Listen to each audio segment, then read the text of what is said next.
I'm Isabella. Welcome to my channel. So for today's video, try ulit natin gawa na slime using palmolive shampoo and salt. So ipag-mix lang natin sila together. So i-open muna natin ito.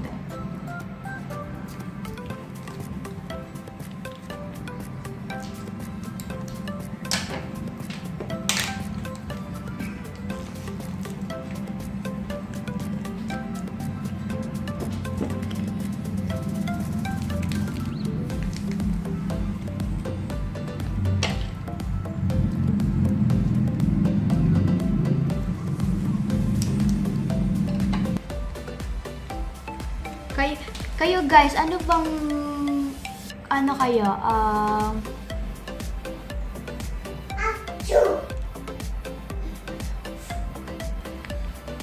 Kayo guys, anong ginagawa niyo? Ako kasi lately busy ako kasi sa dami namin school projects, performance tasks, ganon, written works, tsaka ako yung nagbabantay sa mga puppies namin. Ako yung nagpapadede. Yung binabantayan ko sila na binete. Tapos nilalaro-laro ko din sila para ma-enjoy nila. Tapos nilalaro ko din yung kapatid ko. So maglalagay tayo ng isang kutsara ng salt.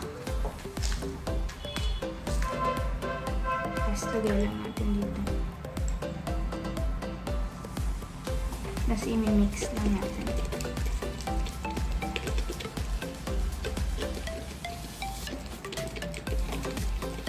Di ba kanina parang thick siya?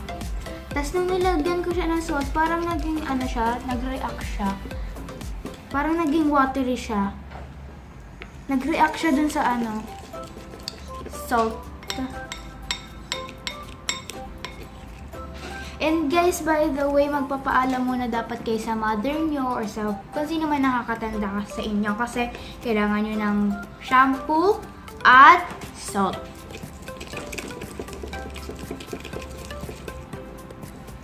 So now, babalikan ko kayo after 1 hour kasi lalagay ko po siya sa freezer.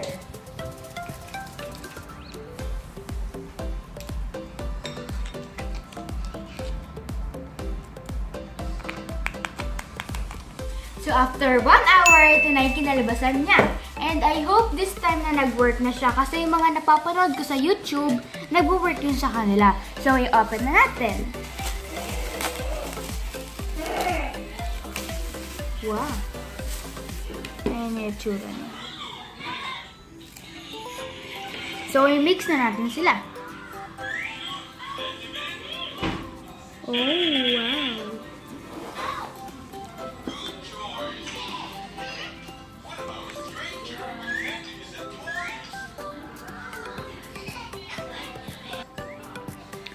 So, yung consistency niya, mas naging thicker compared kanina. Kasi yung kanina, watery siya. Pero ngayon, mas naging thick na siya.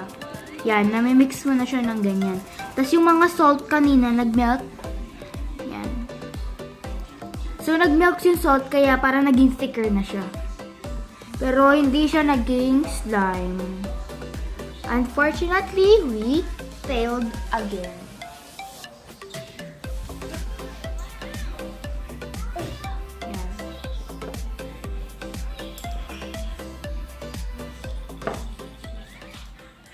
So guys, that's the end of the video and nag-fail tayo sa shampoo and salt slime. Ulit.